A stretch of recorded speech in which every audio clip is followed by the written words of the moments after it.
자, 우리 계시록 7장을 보겠습니다. 계시록 7장. 계시록 7장. 먼저 이제 앞서 계속해서 제가 반복해서 말씀드리는 것은 예수님께서는요, 어떤 시대를 갖다가 구별해 놓으셔서요. 그래서 계시록 7장은 교회 시대 전체를 정리하신 거예요. 그리고 교회 시대 동안에 두 부류의 성도가 교회 시대 동안에 한 부류의 거룩한 성도들이 나타나고 또 그 교회 시대 동안에 유대인을 제외한 이방인들의 구원받은 숫자가 충만하게 되어질 그 기간이 교회 시대라는 거예요. 그래서 그 교회 시대 동안에 가장 거룩하게 된 성도님들 한 부류, 그리고 모든 흰옷을 입고 천국에 들어갈 천국 백성들, 그렇게 해서 두 부류로 지금 계시록 7장에 정리해 주고 계십니다. 그래서 계시록 7장을 이렇게 정리해 주시는 목적은 교회 시대와 지금 앞으로 계시록 8장에서 등장할 그 시대는 다르다는 것을 가르쳐 주고 계시는 거예요. 다르다. 그래서 교회 시대 전체를 정리하시고 앞으로 되어질 시대에 대해서, 기간에 대해서 주님께서 딱 경계선을 지으시고 정리해 주십니다. 그래서 계시록 7장에는요, 두 부류의 성도들이 등장하십니다. 곧 계시록 1장 6절에 나라와 제사장이라고 됐죠. 그래서 두 부류로 등장합니다. 그래서 성경은 천국의 전체 성도들을 두 부류로 그렇게 계속해서 구분지어서 말씀해 주고 있어요. 그래서 계시록 7장 1절에서 8절은 셀 수 있는 숫자예요. 14만 4천은 셀 수 있어요? 셀 수 없어요? 시간은 오래 걸려도 셀 수는 있어요. 그렇죠? 그래서 그 큰 환난을 면제받는 성도들. 여기서 예수님께서 큰 환난이라고 얘기하신 것은 세상 끝에 나타날 다니엘에게 가르쳐 주신 70제 일에 곧 7년을 가르칩니다. 그래서 그 7년 동안에 이 땅에 극심한 큰 환난이 일어날 때 그 환난에 들어가지 않아도 되시는 성도들이 14만 4천 있다는 거예요. 그리고 계시록 7장 9절에서 17절에는 셀 수가 없는 큰 무리가 등장합니다. 근데 그분들이 뭘 입었어요? 흰옷을 입었어요. 흰옷을. 그래서 우리가 오늘 계시록 7장과 또 시간이 여유가 이제 허락되는 대로 8장까지 보도록 하겠습니다. 자, 계시록 7장 1절과 2절 말씀입니다. 함께 읽어주시면 감사합니다. 시작. 이 일 후에 내가 내 천사가 땅 네 모퉁이에 선 것을 보니 땅의 사방에 바람을 붙잡아 바람으로 하여금 땅에나 바다에나 각종 나무에 불지 못하게 하더라. 또 봄에 다른 천사가 살아계신 하나님의 인을 가지고 해돋는 데로부터 올라와서 땅과 바다를 해롭게 할 권세를 받은 내 천사를 향하여 큰 소리로 외쳐. 아멘. 여기서 중요한 게 땅 네 모퉁이에 선 내 천사, 온 세상을 지금 온 세상 전체를 지금 담당하고 있는 천사 넷을 보여줍니다. 그래서 땅의 사방에 바람을 불지 못하게 붙잡고 있다는 거예요. 그래서 사도 요한 당시에는 온 지구가 사면으로 된 줄 알았어요. 그래서 예수님께서 그때 당시에 사람들의 그 지식 수준에 맞춰서 땅 사방 네 모퉁이에 바람을 불지 못하게 천사들이 붙잡고 있더라. 요걸 말씀하시면서 이 바람이 어떤 바람이에요? 지난번에 그 계시록 6장에 네 가지 말이 등장했죠. 백마, 홍마, 흑마, 청황마. 그죠? 요 말들이 스가랴서 6장에 가보면 스가랴서 6장 1절에서 5절에 보면 백마, 또 홍마, 또 흑마, 그리고 청황마 대신에 어룽지고 건장한 말이라고 이렇게 돼 있어요. 거기는 복수로 나오고 계시록 6장에는 단수로 나옵니다. 근데 스가랴서 6장 1절에서 5절을 보면 바람이라고 그래요. 바람. 온 세상에 불게 될 바람. 그래서 그 바람이 어떤 바람이에요? 7년 동안에 이 온 세상에 불게 될 환난의 바람을 얘기합니다. 하나님께서는 다니엘을 통해서 온 세상의 종말을 고하셨어요. 그 시간표가 70일입니다. 그래서 그 69일의 째에 기름 부은 그 왕이 곧 예수 그리스도께서 십자가에 죽는 사건, 곧 예루살렘 성에 입성하시면서 다니엘 70일회 중에 69번째 일회가 끝나요. 그리고서는 그 70째 일에 마지막 7년이 보류됩니다. 목적이 뭐예요? 바람을 붙잡고 있는 기간에 하나님의 입맞은 종, 그 이마에다가 뭐를 쳐요? 도장을 꽉 찍어 죽인다는 거예요. 도장을 찍어줘서 최고의 성도들에게 도장을 찍어주는 그 일을 하시려고 바람을 붙잡고 계시다는 겁니다. 이 성도들의 특징이 뭐예요? 우리가 계속해서 공부했어요. 결국 하나님은 우리에게서 뭘 없애시려고 그래요? 죄 문제가 해결되신 분이에요. 그래서 이분들은 이렇게 덥고 또 춥고 돈이 없고 뭐 배고프고 뭐 고통이 와도 이 속에서 뭐가 안 올라오느냐? 울화가 안 올라와. 근데 우리는 조금만 더워도 울화가 올라와. 울화가.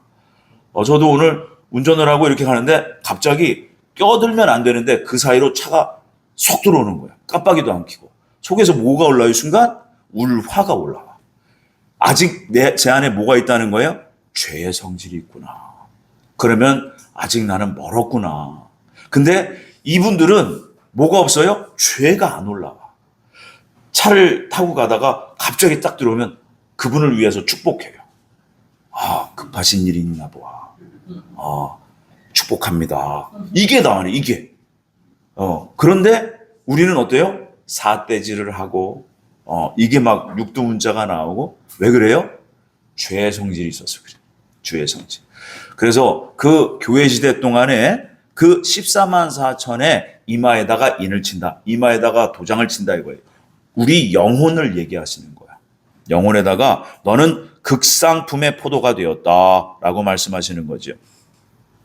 그래서 이 계시록 7장 1절에 나오는 이 바람은 마지막 때 불게 될 환란, 심판의 바람이라고 할 수 있습니다.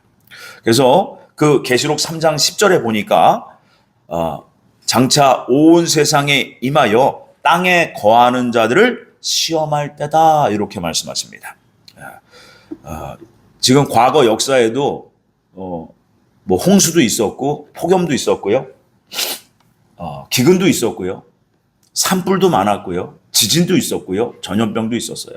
그런데 그 간극, 인터벌이 점점 좁아져요. 그래서 이렇게 국지적으로, 역사적으로 이렇게 그동안 나타났던 그러한 재난의 일들, 사건들이 이제는 압축되어서 한꺼번에 나타나는 그때가 마지막 때라는 거예요. 말세지말이라는 겁니다.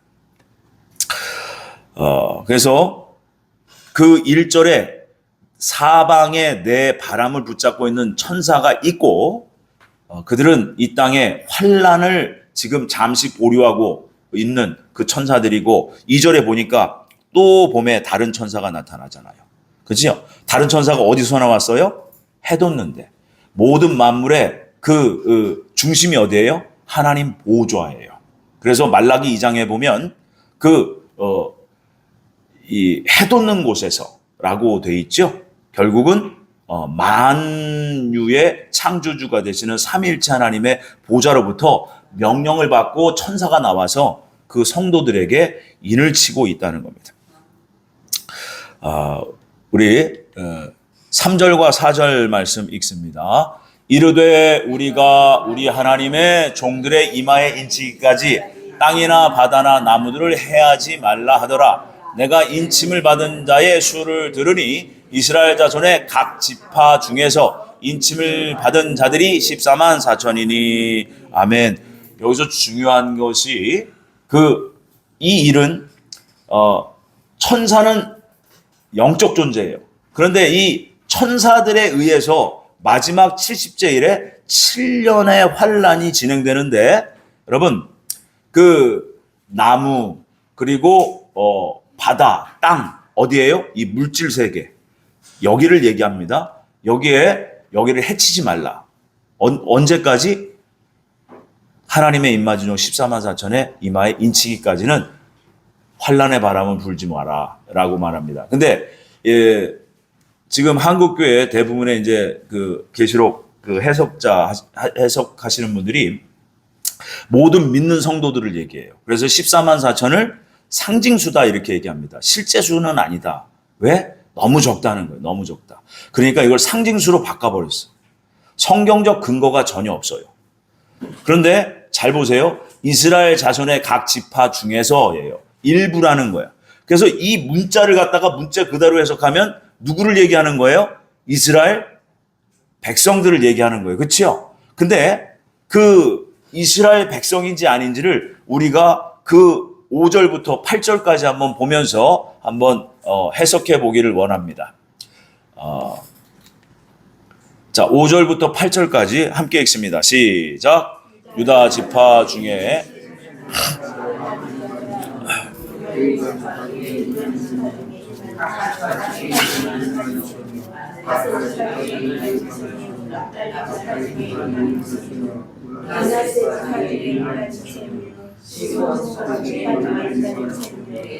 레위 지파 중에 1만 2천이요, 이사갈 지파 중에 1만 2천이요, 스불론 지파 중에 1만 2천이요, 요셉 지파 중에 1만 2천이요, 베냐민 지파 중에 인침을 받은 자가 1만 2천이라. 아멘. 12지파에서 1만 2천 명씩 그렇게 인침을 받은 거예요. 그런데 이 지파 중에서 1만 2천 명씩 인을 쳤더니 14만 4천이 된 겁니다. 그런데 그 육적 이스라엘 백성이라고 하면 야곱의 12아들로 치면은 누가 장자예요? 르우벤이에요. 그렇지요? 근데 유다부터 나왔어요. 그래서 야곱의 12아들이요. 단이 있고 레위도 있고 요셉도 있습니다. 그렇지요? 그런데 이 이스라엘 육적 지파를 얘기하는 것이 아니라는 것이 지금 우리가 본문 계시록 7장 5절에서 8절을 읽어보면 그 안에는 단이 없어요. 그치요? 단이 없어. 야곱의 12아들로 치면 말입니다. 그리고 가나안 땅에 들어간 이스라엘 12지파를 갖다가 살펴보면 거기에는 또 에브라임이 들어있어요. 에브라임이.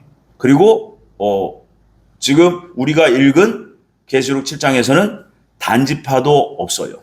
그치요? 에브라임도 없어요. 그래서 여러분 계시록에 나온 12지파는 육적 이스라엘 지파가 아니라는 거예요. 그래서 가나안 땅 들어가기 전에 야곱의 12아들도 아니고 가나안 땅에 들어간 그 육적 이스라엘도 아니라는 거예요. 그러면 이건 뭐냐? 영적 이스라엘 지파를 얘기합니다. 천국에 들어간 14만 4천의 성도를 얘기해요. 근데 이게 14만 4천이 실제 수냐 상징 수냐 요것 갖고 헷갈리는 거예요. 요것 갖고. 그래서 여러분 마태복음 19장 28절에 보면요. 예수님께서 말씀하십니다.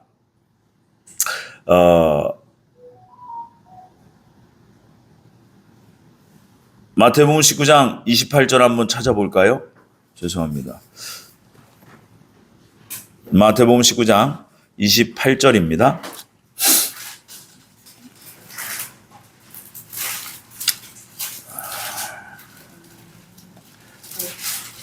마태복음 19장 28절입니다. 한번 같이 읽어주시면 감사합니다. 시작.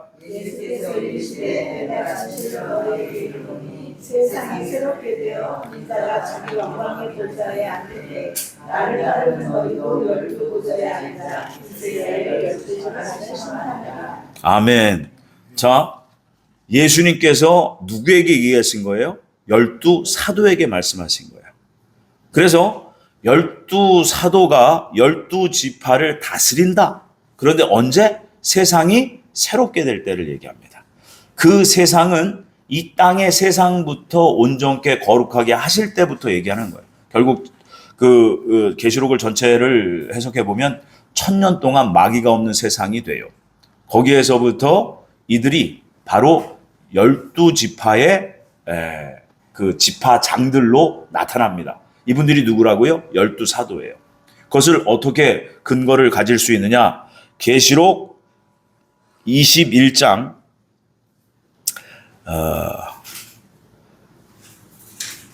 계시록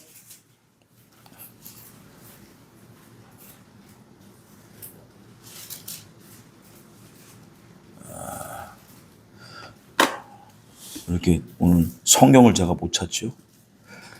계시록 21장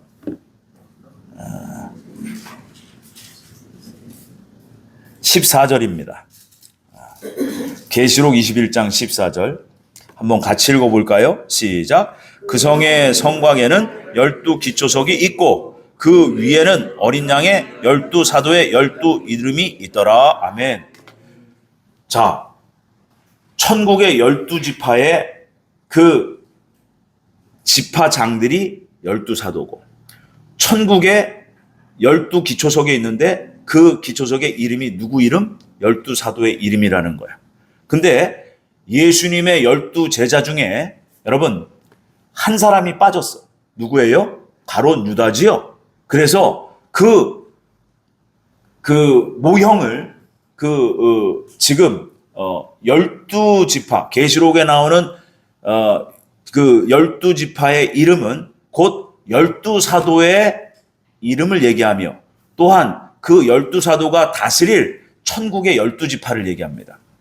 그러니까 가룟 유다는 빠졌잖아요. 그러니까 단이 빠지고 누가 들어온 거예요? 누가 들어왔어요? 므낫세가 들어왔죠.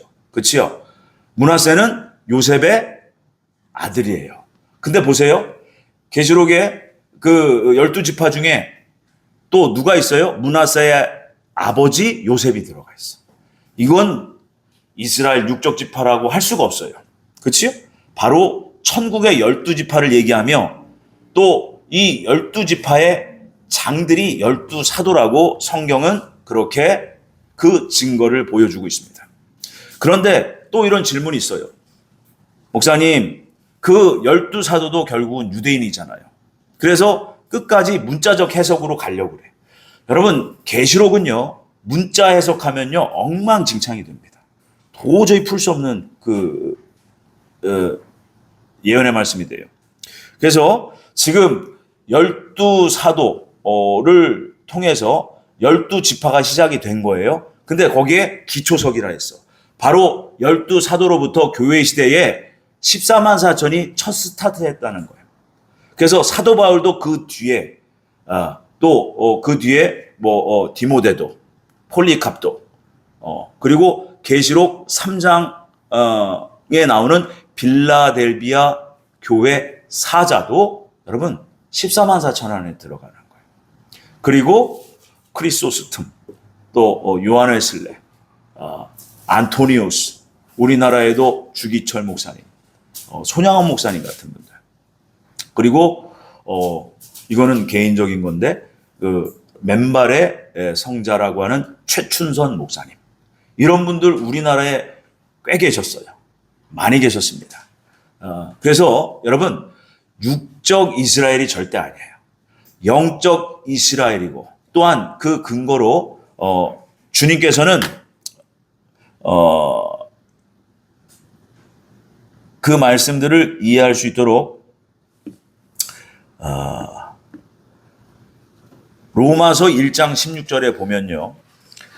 사도 바울을 통해서 사도 바울이 이방인의 그 사도였잖아요. 내가 복음을 부끄러워하지 아니하노니 이 복음은 모든 믿는 자에게 구원을 주시는 하나님의 능력이 됨이라. 먼저는 유대인에게 복음이 전달되고 그 다음에 헬라인에게 전달이 되어서 교회 시대 전체 동안에 죄 문제가 해결된 유대인들과 죄 문제가 해결된 이방인들 얘기하는 거예요. 그래서 이방인들 중에 대표로 헬라인이라고 그렇게 말씀해 놓은 거예요. 사도 바울이. 그래서 하나님의 관점은요. 오직 두 민족만 보입니다. 유대 민족과 이방 민족으로 나누세요.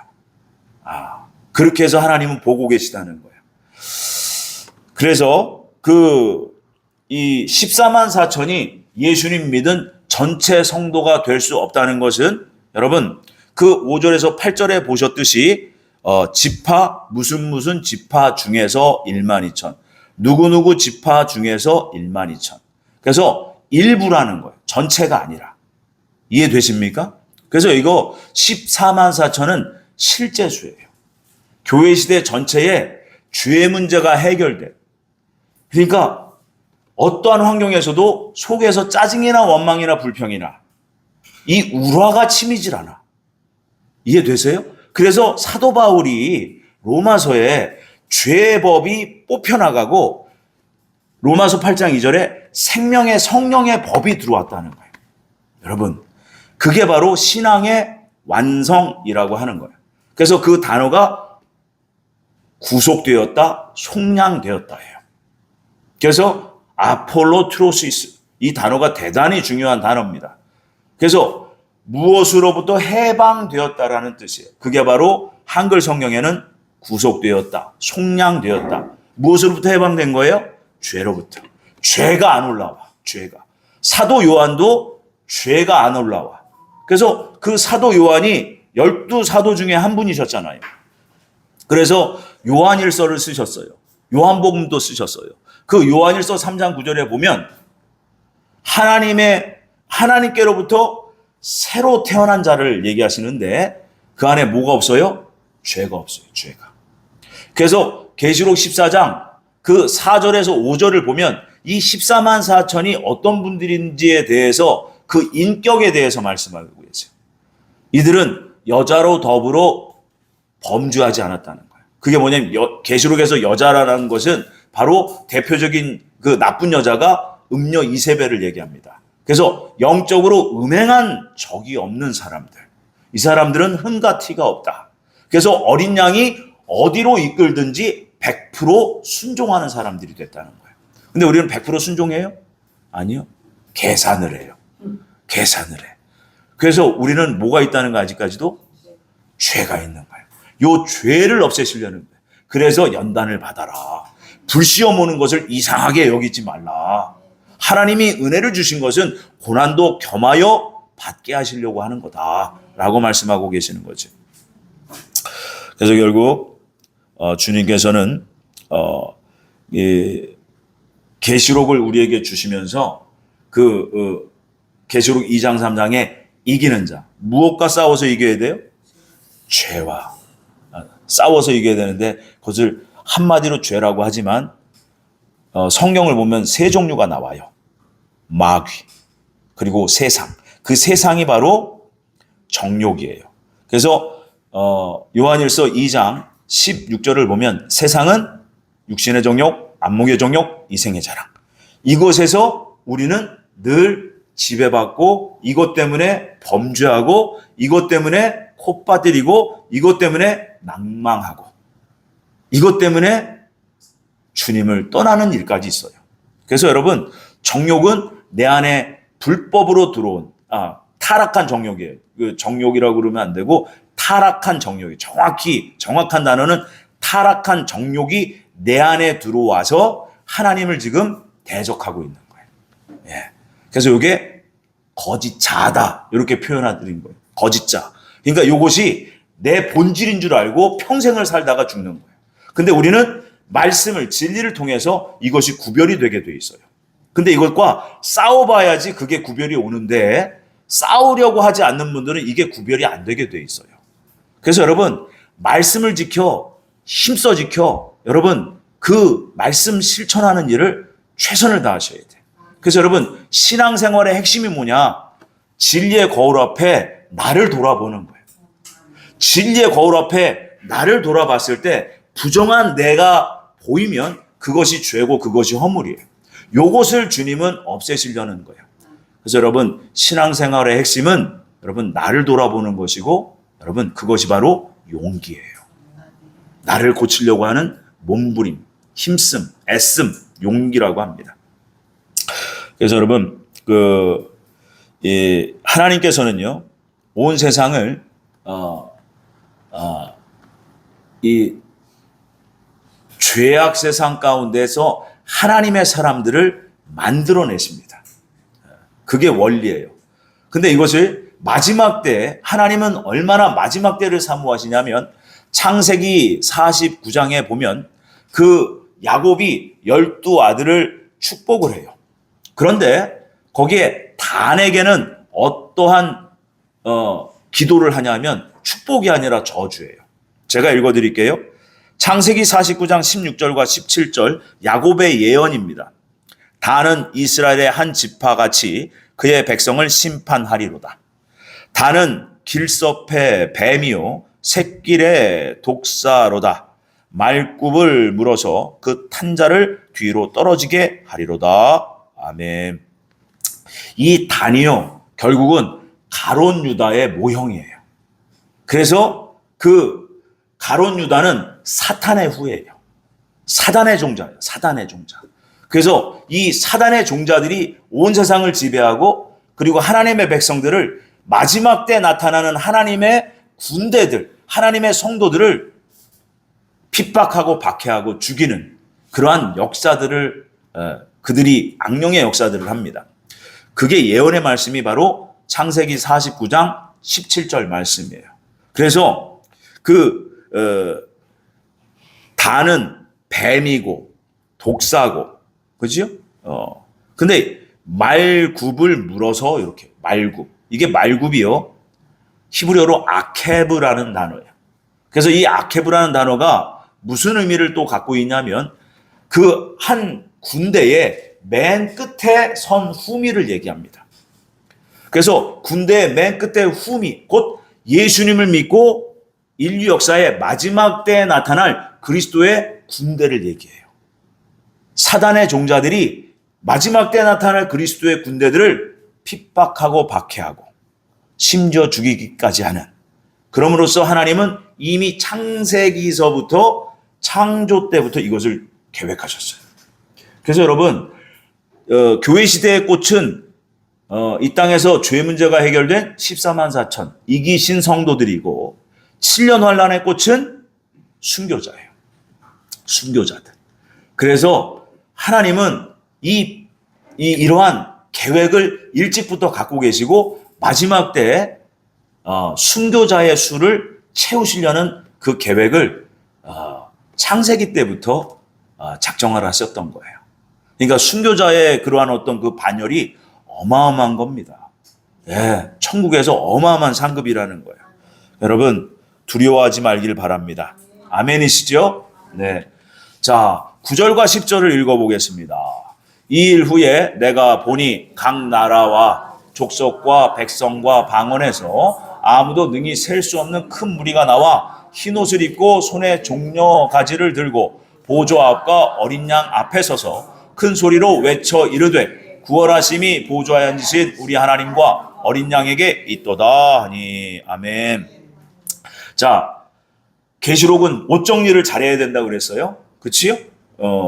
그 옷이 세 종류가 나온다고 그랬지요? 흰 옷은 누가 입는 옷이에요? 죄 문제가 해결됐어. 그래서 이 흰 옷은 거룩하게 의인되었다는 거예요. 의인. 그래서 우리는 하나님께서 의인 되었다가 아니에요. 뭐예요? 의롭다 여겨주시는 거야. 그것을 칭의라고 그래요. 죄는 있는데 하나님 백성이야. 그래서 하나님이 의롭게 여겨주시는 단계가 우리고, 의롭게 되었다는 득의, 그때 흰옷을 입혀주시는 거예요. 그래서 우리는 하나님의 백성이면서 구원받은 하나님의 사람들이면서 여전히 죄뿌리를 갖고 있기 때문에 하나님이 반만 봐주시는 거예요. 뭐예요? 의롭게 여겨주시는 거예요. 의롭다가 아니라. 이해되십니까? 그래서 의로워졌을 때 흰옷을 입혀주신다는 겁니다. 거룩하게 돼야 된다는 거예요. 근데 이분들이요, 흰옷을 입었대요. 근데 셀 수 있어요? 없어요? 셀 수가 없어. 그래서 성경은, 곧 계시록은 그 천국의 모든 성도들을 주 두 부리로 이렇게 계속 보여주세요. 계시록 안에서. 그래서 이분들이 천국의 만국 백성들이에요. 만국 백성들. 그래서 이 큰 흰옷을 입은 셀 수 없는 큰 무리 중에 맨 앞에 있는 무리들이 누굴까요? 14만 4천은 먼저 우리 8절까지 봤고, 셀 수 있는 성도들 따로 그분들은 제사장, 왕 같은 제사장들이고 셀 수 없는 너무 큰 무리들 중에 맨 앞에 서 있는 흰옷 입은 분들이 바로 계시록 7장 9절에 나와 있는 그분들 중에서도 제일 앞에 선 분들이 누굴까요? 순교자들, 순교자들. 이해되세요? 순교자들. 그래서 계시록 15장에 보면 이 14만 4천은 계시록 14장에 보면 14만 4천 명은 14만 4천의 성도들은 어린 양 예수님과 함께 시온산의 그 성에 서 계셔. 그죠? 같이 계셔. 왜요? 이분들은 이 7년 환란 전에 휴거돼서 예수님과 함께 계시는 거야. 이분들은 큰 환란을 면제받은 성도들. 근데 큰 환란에 들어가서 최고로 영웅적인 그러한 믿음을 보이고 끝까지 충성한 인내 말씀을 지킨 분들. 두 번째 부류 14만 4천은 교회 시대. 7년 환란의 꽃은 누구? 순교자들. 그래서 계시록 15장에 유리 바닷가에 서서, 그죠? 시온산은 하나님의 보좌가 있어요. 근데 그 하나님의 보좌가 있는 그 시온산은 천국의 수도예요. 지성소예요. 지극히 거룩한 장소라고. 그래서 바닥이 뭘로 보여요? 유리로 보이는 거예요. 유리 바닥. 근데 그 유리 바닥이 끝날 즈음에 유리 바닷가에 서서 계시록 15장에 보면 누구의 노래를 부르고 있어요? 모세의 노래를 부르고 있어요. 그들이 누구예요? 순교자들이에요. 영원히 여러분 유리 바닷가에서 사실 거예요. 순교하신 분들은. 아멘이죠. 그래서 그분들이 교회 시대 동안에 순교하신 분들이 대부분. 그런데 14만 4천에 들어가지 못한 분들. 이해되세요? 근데 14만 4천이면서도 순교한 분들이 많을까요? 적을까요? 많아요. 예. 12사도도 그 사도 요한만 빼고 전부 다 순교하셨어요. 그치요? 그러면서 더 큰 하나님께 영광을 돌리고 더 큰 상을 받으신 분들이 그분들이라는 거예요. 그런데 죄 문제는 해결은 안 됐어요. 의롭게 여김은 받았어요. 의롭다가 아니라 그런데 순교하셨어. 이게 뭐예요? 모세의 노래를 부르는 순교자들이라는 거예요. 그래서 이렇게 아주 정확하고 명확하게 구분 지어줘서 주님은 우리에게 가르쳐주고 계시다는 겁니다. 그래서 흰 옷을 입었다는 것은 곧 자기 행실을 어린 양의 피에 빨았다는 거예요. 다 빨았다. 이게 바로 몸과 마음의 행실을 다 빨았다. 결국은 제가 자꾸 강조하는 언어 습관. 우리 겉으로 나는 행실, 얼굴 표정까지, 그리고 마음의 생각까지. 그 언행 심사를 주님은 거룩하고 정결하게 다듬으시려는 거예요. 아멘입니까? 근데 그때 들어가서 7년 중에 7년에 들어가서 그걸 다듬으려니까 힘들어요? 쉬워요? 죽을 만큼 힘들어요. 그러니까 미리미리 뭘 하라는 거예요? 연단을 받아라. 연단을 받아라. 할렐루야. 그래서 연단이요, 축복이에요. 그 연단 받는 환경은요, 우리의 하루 일상 속에 얼마든지 있어요. 가정에서도 있고요, 버스 타면서도 있고요, 길을 가면서도 있고요, 맥도날드 들어가서도 있어요. 네. 그래서 모든 환경이요, 그러한 그 심판받기 좋은 환경으로 지금 돼 있어요. 왜 이 세상이 왜 이렇게 됐어요? 죄악 세상이기 때문에 그래요. 범죄하기 쉬운 환경이 언제든지 닥친다는 거예요. 그때 인내의 말씀을 지키라는 거예요. 인내 말씀. 우리가 안 된다는 건 우리 주님이 더 잘하셔. 그러니까 안 될 때는 어떻게 하라는 거야? 빨리 회개해라. 그것도 철저하게 회개해라. 왜요? 마지막 때가 가깝다는 거예요. 마지막 때가 가깝다. 그래서 깨어 있어라, 근신하라, 이 모든 게요, 죄와 정욕으로부터 지배받는 생활을 절제하고, 또 그렇게 죄와 정욕에 지배받았다면 철저히 회개하고 돌아서라는 거예요. 그때 우리는 나도 모르게 내 인격이 바뀌고요, 내 언행심사가 바뀌게 돼 있어요. 아멘이십니까? 아멘. 우리 11절에서 13절까지 함께 있습니다. 모든 천사가 보좌와 장로들과 내 생물의 주위에 서 있다가 보좌 앞에 엎드려 얼굴을 대고 하나님께 경배하여 이르되 아멘. 찬송과 영광과 지혜와 감사와 존귀와 권능과 힘이 우리 하나님께 세세토록 있을지어다. 아멘 하더라. 장로 중 하나가 응답하여 나에게 이르되 이 흰옷 입은 자들이 누구며 또 어디서 왔느냐. 이것을 누가 물은 거예요? 사도 요한이 이 흰옷 입은 자들이 누구며 또 어디서 왔습니까? 이렇게 물어본 거예요. 그 흰옷 입은 사람들이 너무 많아. 셀 수가 없어. 근데 이 사람들이 어디서 왔습니까? 그러는 거예요. 14절 15절 읽습니다. 내가 말하기를 내 주여 당신이 아시나이다. 아니 그가 나에게 이르되 이는 큰 환난에서 나오는 자들인데 어린 양의 피에 그 옷을 씻어 희게 하였느니라. 그러므로 그들이 하나님의 보호자 앞에 있고 또 그의 성전에서 밤낮 하나님을 섬김에 보좌에 앉으시니가 그들 위에 장막을 치시리라. 아멘. 어디에 씻었대요? 예수 그리스도의 보혈. 예수 그리스도의 보혈로 씻었다는 거예요. 그러니까 예수님을 믿고 이미 우리에게는 예수님의 보혈이 적용이 됐어요. 언제부터? 우리가 구원받은 그 시점부터. 우리가 예수님의 이름으로 우리의 죄를 고백하기만 하면 우리를 씻어주세요. 심지어 주님, 제가 또 속에서 이러한 범죄 우라가 치밀어 올라왔네. 주님 불쌍히 여겨 주옵소서. 이 진심 어린 그러한 고백도 주님이 회개로 인정하시고 그걸 씻어주세요. 여러분, 그러니까 회개가 너무나 중요한 거예요. 철저한 회개가 필요합니다. 그래서 그 큰 무리, 흰 옷을 입었는데 이분들이 전부 다 어디서 나왔느냐? 큰 환난에서 나왔다는 거예요. 계시록적 관점이에요. 그치요? 큰 환난. 그래서 이것을 우리가 계시록을 이렇게 제대로 이렇게 공부하다 보면 이런 말씀을 해요.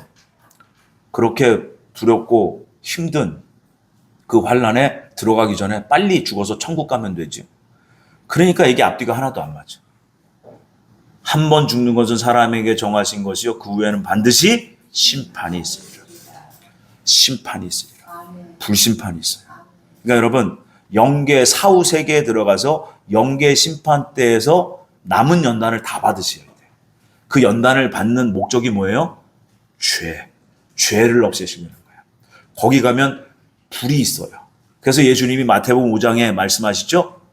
그 형제에게 라가, 이 라가라는 뜻이 뭐냐면 여러분 하나님도 모르는 놈이라는 뜻이에요. 바보 멍충이.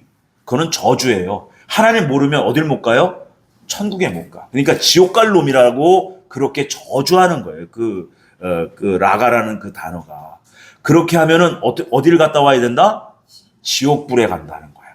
라가라고, 형제에게 라가라고 하면 지옥불에 간다는 거예요. 이해되세요? 그래서 그 말씀을 쭉 보시면 형제에게 잘못한 것이 있으면 그 주인이 그 감옥에 있는 옥리에게 내어주어서 그것을 다 해결받지 못하면 자기가 빚진 것이라고 그래요. 이것은 죄의 빚이라고 할 수 있습니다. 내가 남에게 잘못한 것, 내가 이 땅에서 온전히 회개하지 못하고 깨끗이 씻어내지 못한 것은 거기에 들어가서 그것을 다 갚고 나와야 된다는 거예요. 그래서 거기는 지옥이 아니에요.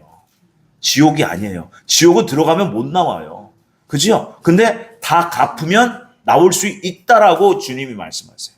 그러니까 그게 바로 이 땅에서 온전히 다 회개하지 못한 것들을 거기 가서 회개해야 되는 것.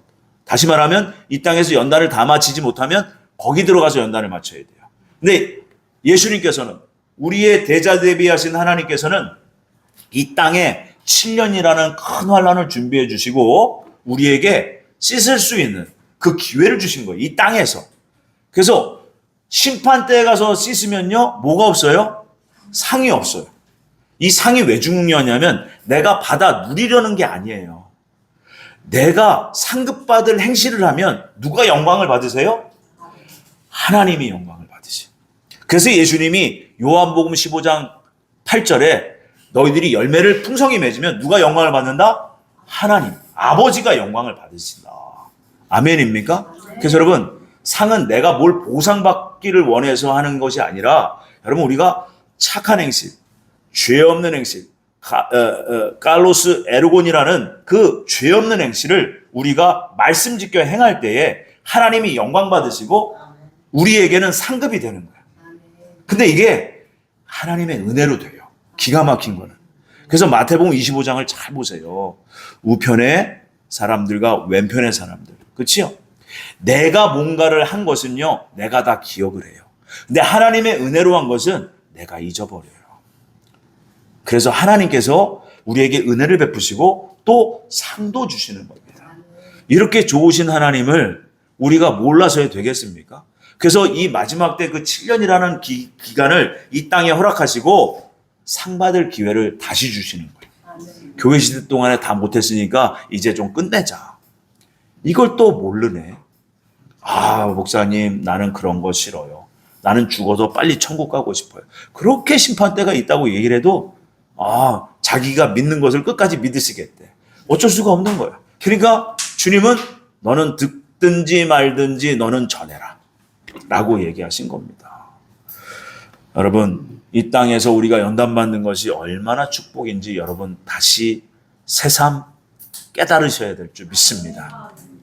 16절과 17절 말씀입니다. 시작. 저희가 그들이 다시는 줄이지도 아니하며 목마르지도 아니하며 이는 보좌 가운데 계신 어린 양이 저희의 목자가 되사 생명수 샘으로 인도하시고 하나님께서 저희 눈에서 모든 눈물을 씻어 주실 것이미로라. 아멘. 자, 그들이 저희가 뭐예요? 다시 줄이지도 아니하며 목마르지도 아니하고. 자, 그러면 이분들이 큰 환난을 지나온 이분들이 굶주린 적이 있다는 거예요, 없다는 거예요? 먹을 것이 없어서 굶주린 적이 있다는 거예요. 목말랐다는 거예요. 먹을 물이 없어서. 이게 바로 환난 중에 나타나는 환경들입니다. 그래서 여러분, 예수님께서는 계시록을 우리에게 주실 때 7년 환난 중심으로 말씀해 주신 거예요. 그러니까 이 환난은 인내의 말씀을 지키고 끝까지 주님 앞에 그 충성을 다하고 하지 않으면 이 7년은 지나갈 수가 없어요. 순교할 수도 없고요. 여러분, 이 7년을 통과할 수도 없습니다. 자, 우리 계시록 8장을 한번 보겠습니다. 1절과 2절 말씀 한번 읽어주시면 감사합니다. 시작.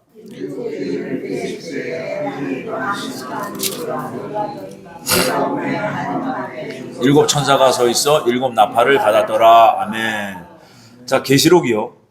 6째 인까지는 6장에 나왔다가 갑자기 7장을 뛰어넘어서 8장에 들어와 있어요. 그렇죠? 7째 인이. 그래서 6째 인까지는 하나님이 예비하신 심판의 재료와 큰 환난의 목적과 큰 환난의 환경을 보여주시고 7째 인은 7 나팔을 가진 7 천사가 등장해요.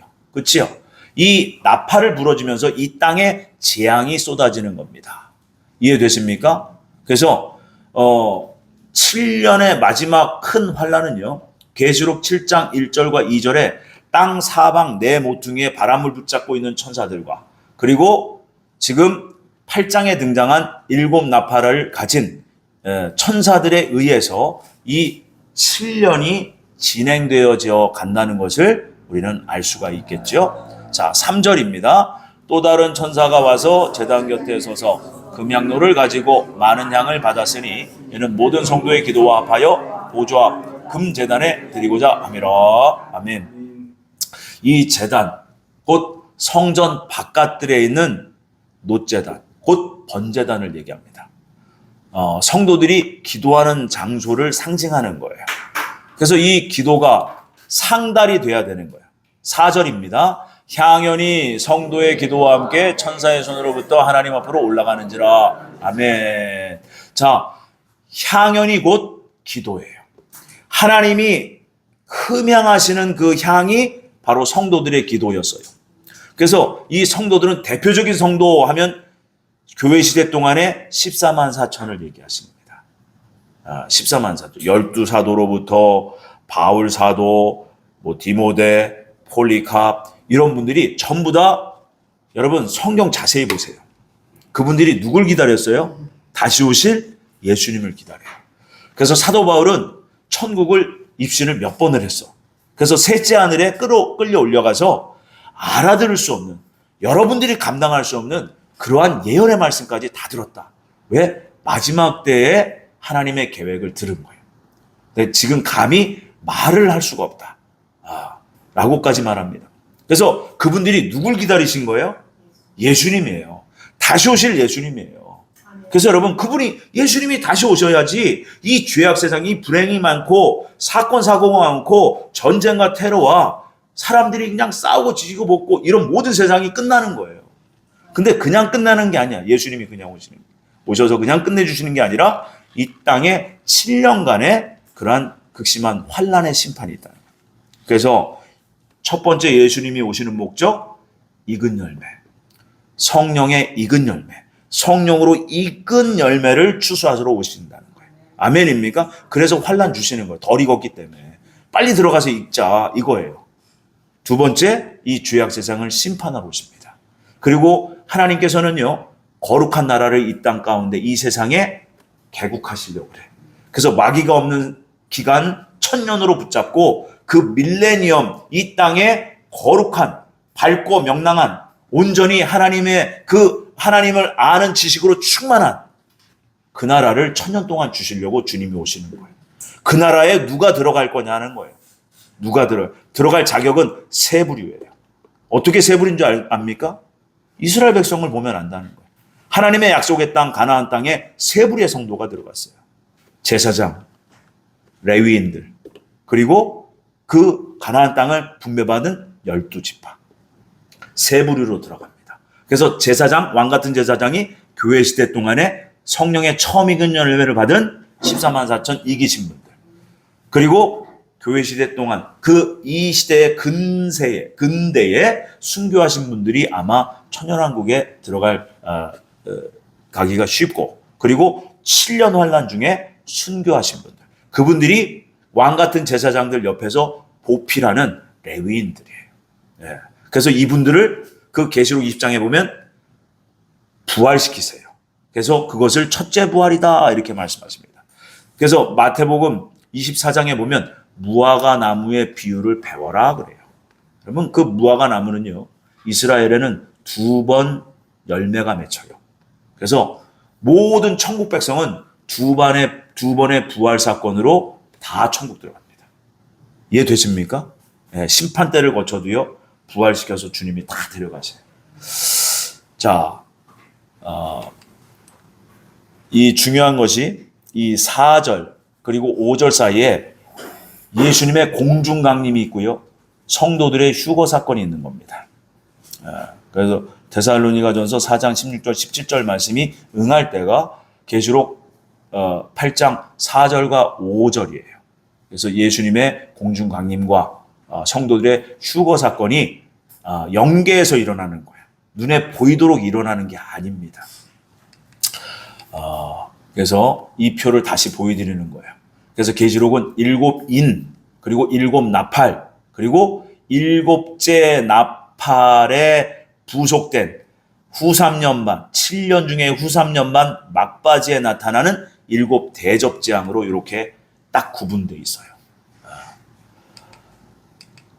그래서 7인은 대환란을 준비하는 과정이고, 7나팔은 대환란을 심판하는, 집행하는 과정이고, 7나팔 재앙은 7번째 나팔에 부속된 재앙이다. 자, 5절 읽습니다. 시작. 천사가 향로를 가지고 제단에 불을 담아다가 땅에 쏟음에 우레와 음성과 번개와 지진이 나더라. 아멘. 자, 하나님의 심판이 시작되려면요, 두 가지가 차야 된다고 그랬어요. 성도님들의 기도가 꽉 차야 돼. 그리고 이 땅의 죄가 하나님 보시기에 도저히 그냥 놔둘 수 없을 정도로 죄가 꽉 차면요, 하나님의 진노의 불이 쏟아집니다. 그래서 그 뇌성, 우레, 음성, 번개, 지진, 이것은 실제적으로 이 땅에서 보이도록 나타날 거예요. 저것을 보고 이제 시작됐나 봐, 이것을 아셔야 돼요. 그러니까 하나님의 진노로 나타난다는 거예요. 자, 6절입니다. 7나팔을 가진 7천사가 나팔 불기를 준비하더라. 아멘. 나팔 불기를 준비하는 요때 바로 예수님께서 공중 강림을 하셨다는 거예요. 그리고 은밀한 중에 성도들이 먼저 그리스도 안에서 자는 자들이 죽어. 또 살아남은 자들이 죽어. 그래서 일곱 나팔이 이제 불기 직전이라는 겁니다.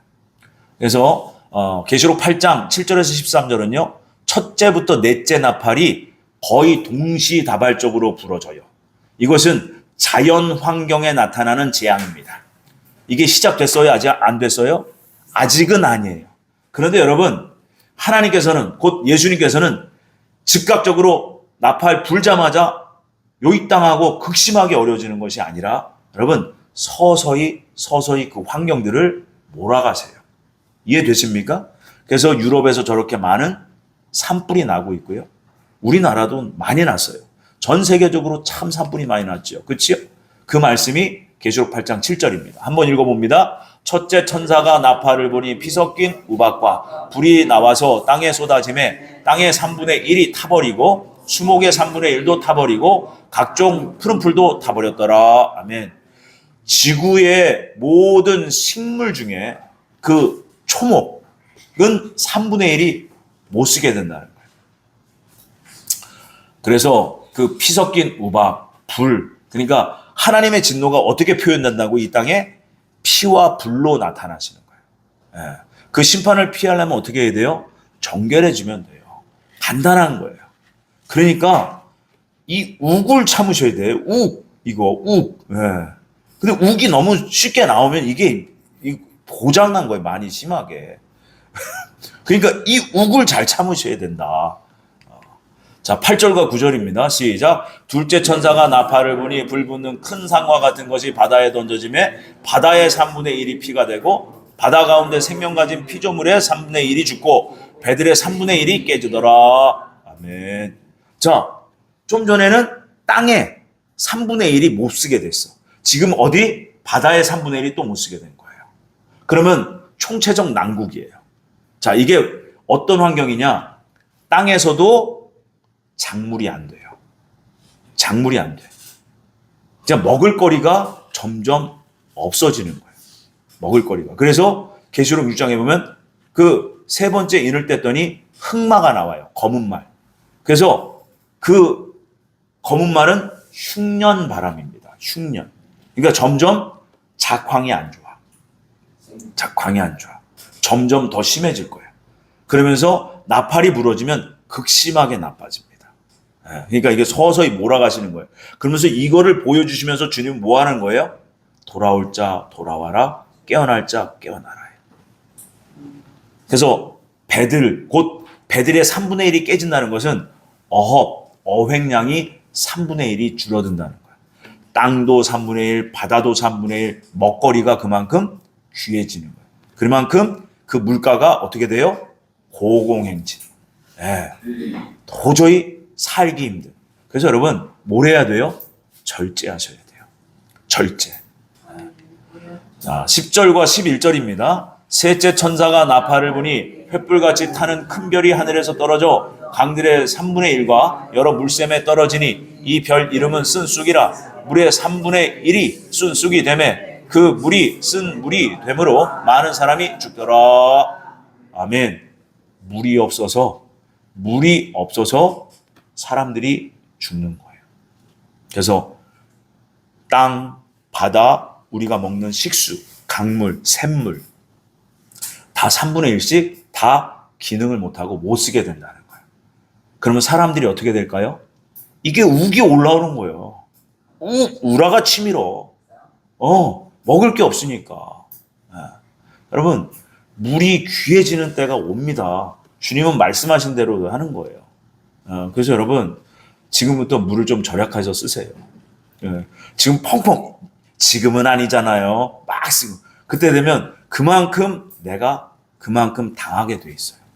여러분 꼭 기억하십시오. 그래서 먹는 것, 입는 것, 그리고 물은요, 인간이 아무리 과학이 발달해도요, 물은 만들어낼 수가 없어요. 하나님이 주신 거예요, 물은. 근데 그 물을 못 쓰게 하신 거예요. 먹는 물이 이제는 줄어드는 거예요. 그래서 12절 말씀입니다. 넷째 천사가 나팔을 부니 해 3분의 1과 달 3분의 1과 별들의 3분의 1이 타격을 받아 그 3분의 1이 어두워지니 낮 3분의 1은 비추임이 없고 밤도 그러하더라. 아멘. 해, 달, 별. 이 해, 달, 별에 문제가 생기는 거예요. 3분의 1 기능을 못하는 겁니다. 해가 뜨거워지든지 달은 또 이 달이 기능을 못하면요, 여러분 이 지구에 어떤 일이 생기냐면 여러분 바다가 수위가 높아져요. 그럼 뭐가 자주 일어나요? 해일. 예. 그러니까 마지막 때는 주님이 주로 쓰시는 게 여러분 지진이에요. 그러니까 당연히 그 바닷속에 그 지각이 변동이 일어나면서 여러분 지진이 일어나고, 그래서 그 일로 인해서 쓰나미가 오는 겁니다. 지각 변동이 막 나타나는 거예요. 그러니까 달이 기능을 못하기 때문에 그래요. 그래서 해달별에 문제가 생기니까 이 지구가 어떻게 돼요? 총체적 난국에 들어가는 거예요. 보세요. 땅 문제 생겼죠. 바다 문제 있죠. 먹는 물 없죠. 해달별 문제 생겼죠. 이게 첫째부터 넷째 나팔은 여러분 자연 환경이 극심하게 동시다발적으로 나빠지는 거예요. 그럼 사람들이 뭐가 나빠져요? 속에 이 성질이 나빠져. 근데 우리는 알잖아요. 그럼 뭘 고쳐야 돼요? 성질을 버리고 주님의 성품으로 살아야 돼요. 그럼 뭘 해야 돼요? 안 되는 나를 발견하고 나를 돌아보고 여러분 고치려고 힘써야 돼요. 그게 바로 회개예요. 회개 합당한 열매입니다. 그거 시키려고 저거 하시는 거예요.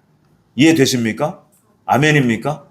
자, 13절 읽습니다. 내가 또 보고 들으니 공중에 날아가는 독수리가 큰 소리로 이르되 땅에 사는 자들에게 화가 있으리니 이는 새 천사들이 불어야 할 나팔 소리가 남아 있음이로다 하더라. 아멘. 첫째 나팔부터 넷째 나팔은 자연에 나타나는 재앙이에요. 근데 이 다섯째, 여섯째, 일곱째는요, 화라는 거예요. 이것은 우리 사람들에게 직접적인 피해가 오는 겁니다. 그래서 종류, 재앙의 성격이 다르다라고 얘기하는 겁니다. 차이가 있다. 확실하게 다르다는 거예요. 그래서 여러분, 첫째 화가 다섯째 나팔 재앙이에요. 다음 주에 보겠지만, 여러분, 다섯째 나팔 재앙이요, 예수님께서 그 사단에게 무적행의 열쇠를 줘버려요. 열어버려라. 그랬더니 지옥에 있는 것들이 어떻게 했어요? 지상으로 다 올라와. 그러니까 여러분, 그 악한 악령들이 뭐를 좋아해요? 죄. 결국은 그거예요. 그러니까 우리에게 우리의 악심, 우리의 죄질 생각, 여기에 붙어서 우리를 고통을 주는 겁니다. 그래서 불신자들은 그 고통이 왔을 때 어째요? 더 악으로 익어갑니다. 악으로 익을 것이고요. 이 진리를 알고 미리 준비하고 또 그때를 대비한 사람들은 그 고통이 왔을 때 뭐를 해요? 회개. 5달 동안 회개 훈련 시키시는 거예요. 주님이. 얼마나 자비로운 예수님이세요. 그리고 나서 큰 재앙이, 큰 전쟁이 여섯째 나팔 재앙, 곧 두 번째 화가 닥칩니다. 그래서 그 두 번째 화를 통해서 예수님께서는 계시록 10장 7절에 하나님의 비밀이라고 되어 있어요. 그래서 이게 신비입니다. 이걸 통해 가지고 하나님이 무엇 하실지 계시록 13장 이후로 이 땅에 사건이 나타나. 그래서 셋째 화가 바로 42달 동안 7머리 10뿔 인류 역사상 가장 큰 적그리스도가 나타나서 내가 재림 예수다 하면서 예루살렘 성전에 자기가 딱 앉는. 그래서 멸망에 가증한 것이 거룩한 곳에 선 것을 보거든 어찌해라? 산으로 도망가라. 그때는 세상의 문명 이기를 누리려고 하면요, 짐승의 표를 받고 지옥 가야 돼요. 이것을 가르쳐주고 계시는 거예요. 여러분, 절체절명의 그러한 시간들이 지금 앞으로 다가오고 있습니다. 그래서 여러분, 지금 준비하고 대비하지 않으면요, 저때 들어가면요, 여러분 정신 못 차립니다. 연단을 지금 많이 받을 수 있는, 또 많이 받은 분들은요, 저때에 좀 넉넉하고 수월하게 지나가실 거예요. 그래서 주님 앞에 영광스러운 순교로 하나님께 영광을 돌리며 그곳에서 만날 겁니다. 근데 지금 준비가 안 되면 저때 가선 정말 힘들어요. 그러니까 지금부터 우린 뭘 해야 돼요? 잘 다스려야 돼요. 이거를. 그러니까 우굴하면 안 돼요. 우라가 치면 안 돼. 이거 저도 그래요. 오늘도 그랬어. 운전하다가 그랬어요. 아니 이 속에서 이게 올라와. 주님 불쌍히 여겨 주옵소서. 철저히 회개. 주여. 여러분 이걸 하셔야 돼요. 이걸 안 하고 그래 올래면 와라. 어떻게 되겠지. 그러면 그때 가서 심하게 힘들어요. 네. 그래서 여러분 마지막 때는요 독불장군은 없습니다. 그래서 주님은 말씀하셨어요. 성결한 다음 세대 공동체를 세워라. 준비해라는 거예요. 성결한 공동체라고 했어요. 성결한. 그러니까 여러분 죄가 뭔지를 알고 죄와 싸워보고 여러분 콧받들이고 뭐 낭망하고 실패하고 그럴지라도요 여러분 오뚜기처럼 일어나야 돼요. 아멘. 오뚜기처럼 일어나서 주님 새롭게 하여 주옵소서. 또 고칩니다. 새롭게 하여 주. 여러분 이것을 잘하세요. 그래야지 연단마다 빠르게 정결되는 거예요. 아멘이시죠? 아멘. 여러분 소망을 가지십시오. 주님의 나라가 얼마 남지 않았습니다. 네, 그래서 시대를 분별하고 선악을 구별해서 여러분 진리로 이끌림 받는 그러한 우리 마지막 때에 늘사랑교회 모든 성도님들이 되시기를 예수님의 이름으로 축원을 드립니다. 아멘.